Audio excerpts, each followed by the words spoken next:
Hi, I'm Lillian. Welcome back to my channel Ink and Pages. Today I'm going to be talking through my 2022 reading goals and also talk a little bit about my reading goals for last year and whether or not I managed to achieve them. So let's start off with the most obvious reading goal, which is how many books I want to read. I have set my Goodreads challenge at 22 books for 2022. Originally this goal was going to be 40 books because that's what I had as my goal for 2021.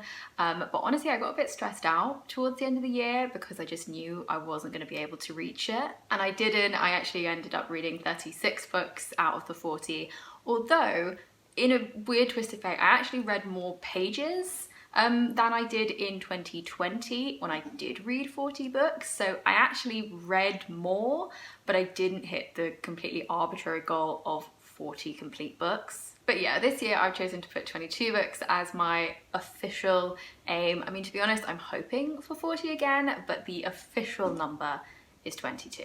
My second goal is that I want to read from 10 new POC authors. And this doesn't mean like debut authors and reading their first book, but simply authors that I have never read from before, so they're new to me. It was a goal of mine last year to read from 5 new to me Black authors, which I did. I ended up reading from Tiffany D. Jackson, Talia Hibbert, Kaden Bayron, Micaiah Johnson, and Clementine Mamaria. And I enjoyed doing it. I enjoyed widening my reading circle, so I wanted to have a similar goal for this year. I should say that I'm not going to be counting authors towards this goal that I've only read short stories from in anthologies, because for example I recently got a book which is a collection of short stories which are all translated Chinese science fiction stories, so like I could read that and then say, oh yeah, I've read 15 new to me authors of colour and like tick off this goal, and that would be very disingenuous. So that's not how I'm going to do it. I will have to read a full book or full novel from a new to me author of colour in order for it to count towards this goal. I also have a few more goals whose aim is to widen my reading and avoid like passively falling into the trap of only reading authors very similar to myself. And so goal number 3 is to prioritise reading from Indigenous authors. I had a goal last year which was to start reading from Indigenous authors because I'd never read a book by a Native or Indigenous author before, and embarrassingly I failed completely. It's actually really bad and really embarrassing for me. I ended up reading less than one book by an Indigenous author because I started reading and then put on hold / kind of DNF'd Firekeeper's Daughter by Angeline Bully. And yeah, I even like said in last year's goals video that I know this goal isn't going to happen by accident. I'm going to have to go and actively seek out these books because Indigenous and Native authors don't make up a very large percentage at all of the publishing industry, like let alone the UK publishing industry. So I'm gonna have to go out and find these books on purpose and make an effort to read them. And then I read less than one book. So that was dreadful, completely failed that goal. So I've kind of changed up the wording a bit to try and hold myself more accountable and to prioritise reading books by Indigenous authors this year. So I already have like some immediate books that I know about and I'm interested in by Indigenous authors, for example, Elatsue by Darcy Littlebadger, The Only Good Indians by Stephen Graham Jones. There's an anthology called Love Beyond Body, Space and Time, which is edited by Hope Nicholson, which I believe is all from Indigenous and Native authors. There's also Black Sun by Rebecca Roanhorse, which for so long I wasn't interested in because I thought it was a sci-fi book. But it's high fantasy, and I just recently found that out, so I would really like to read that this year. And goal number 4 is to prioritise reading books set outside Europe and North America. This is based on last year's goal to read from authors who come from over 10 different countries, which I completed on a technicality, so I'm not going to count that one as completed. Again, that was just because of an anthology I read, which like pushed me over the 10 countries benchmark, but I only read like 25-30 pages from some of those authors, so I'm loath to count them towards that goal. And again, the vast majority of the authors I read from were actually American. The vast majority were American, and then it was like a couple of UK authors. So in 2022, I want to focus more on where the story is set rather than where the author comes from, just because I think this is going to be a lot easier to track, as it's often one of the first things you hear about a book is like where it's set. I haven't attached a number to this goal, like I haven't said I want to read X amount of books set outside North America and Europe, so I'm just going to have to look back at the end of 2022 and judge for myself if I think I've completed this. And obviously books set in fantasy lands don't count towards this. My fifth goal is to complete the Buzzwordathon for 2022.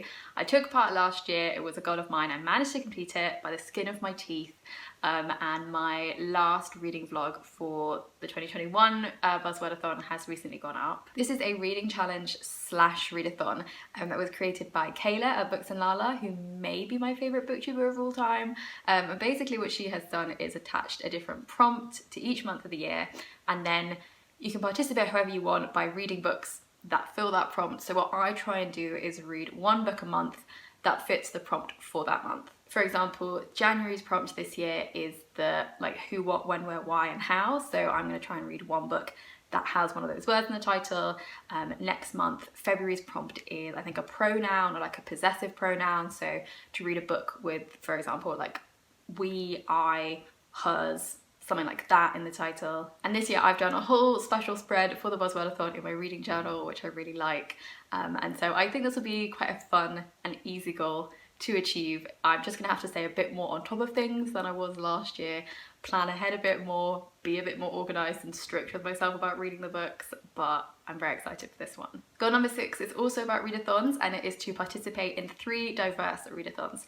This is exactly the same as the goal I set myself last year, which again I completed only on a technicality, so I don't want to say I completed it.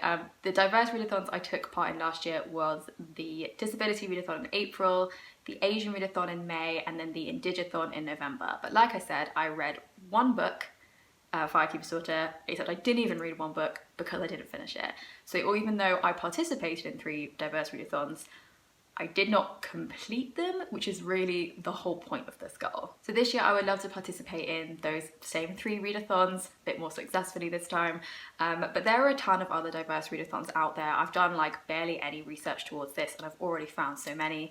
So I have quite a long list of ones I'm interested in. For example, there's the Blackathon, which takes place in February. There's the Queer Lit Readathon, which takes place a couple of times throughout the year, but I think their next week-long readathon is in June. There's also Women in Translation, which I think is in August, and the Latinxathon, which I think happens in autumn in some time, but they all sound really interesting. I want to do at least 3 of them. I mean, hopefully more. Ideally, I do a lot more. But yeah, that's goal number 6. Goal number 7 is to post 35 videos on this booktube channel. That's basically the equivalent of about 3 videos a month, which was kind of like an unofficial goal I set myself for last year. And I almost made it. I think I did 32 videos in 2021. Again, the key is to be more consistent and organised and plan ahead and be aware of times of the year when I know I'm going to be really busy and won't be able to film that much, which is always like towards the end of the year, like September onwards. So I'm gonna have to try and compensate for that by filming and prepping lots when I am free, usually during the school holidays. And yeah, I wanted to have some kind of booktube related goal on here. Last year my booktube related goal was like a subscriber goal. It was to reach 100 subscribers, which I did manage to do, but only because one of my videos, my 2021 reading journal video, has gone like mildly viral on a very low level, but for comparison my videos on here get like between 20 and 30 views, and that video I've checked this morning has just reached 13,000 views, which is absolutely insane, and I think that's where most of my lovely subscribers have come from. But I'm also aware that I can't really control the number of subscribers I have. I can only control what I'm outputting, not what they're inputting. So I decided to have a goal that I could control and was like a specific number of booktube videos to put out, which I think I'll be able to do. Goal number 8 is pretty basic, and it is to write more book reviews. I like writing reviews on my Bookstagram account, and for 2021 I think I managed to write a review for about 2/3 or 3/4 of all of the books I read. I still have a couple to catch up on, but ideally I'd like to do them within the year I read them. So in 2022 I would just like to increase that percentage of book reviews I managed to write. I would also quite like to start posting them on Goodreads again, literally just like copying and pasting across from Instagram, which is super easy, and I have not done it once in like a year, 2 years. And yeah, I also got quite behind in my 2021 reviews because I sort of got a bit behind, and then it all started snowballing, and at the end of the year I realised I had all of these book reviews to catch up on, and again it's the end of the year that I have the least time for Bookstagram and BookTube and reading in general, so that was really not an ideal situation. And yeah, I need to be more on it in like spring and summer to make sure I'm staying up to date with all of the reviews I want to write. And also, for the record, this doesn't need an official announcement, but it's gonna get one. In 2022, I'm gonna start using half stars to rate books. Doesn't sound that exciting, but yeah, it's a pretty momentous occasion for me personally. Goal number 9 is to host a month-long Bookstagram challenge. I'm actually really excited about this one. Let me tell you why. When I started my Bookstagram account, I think it was like 5.5 years ago, I loved doing month-long challenges, and I loved like keeping track of all of them, and I had a whole spreadsheet where I would keep track of all of the challenges, who was hosting them, what the prompts were for each day, so that each day I could try and fit in as many of the different prompts as possible into just one photo. It was really fun. And I still like to dip in and out of other people's challenges and use their prompts for inspiration for my own photos. And so I would love to finally host one myself. I'd always been a bit worried about hosting one because I thought, oh, I'll do it in the future when I have enough followers for it to be worth it. But realistically, looking at my like rate of growth on Bookstagram, it's going to be 50 years before I feel like I have the right number of followers to host it. So I just decided to do it anyway. It will probably be in the summer, maybe July or August. I'm leaning towards July currently because then it will coincide with my 6th Bookstagram birthday.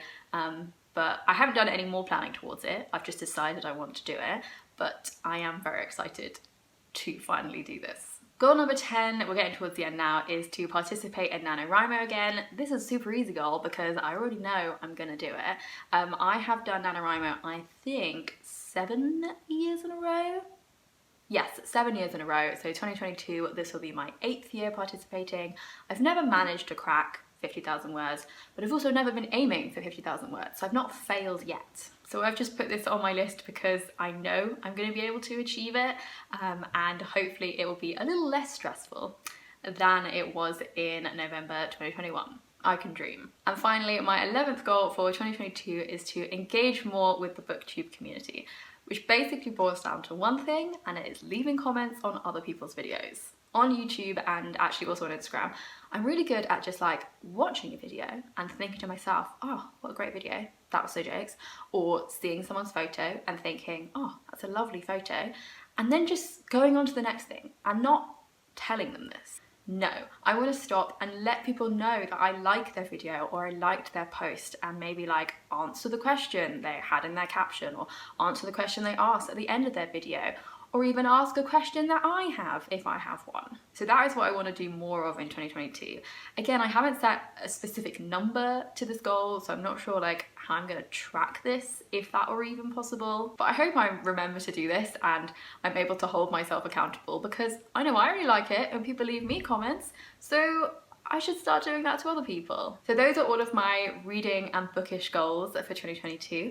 I would love to hear what some of yours are. You could even leave me a comment and then I could reply to that comment and get a head start on my whole engaging with the BookTube community goal, which would be like a win-win for both of us. So thank you so much for watching this video, and I will see you in my next one. Bye.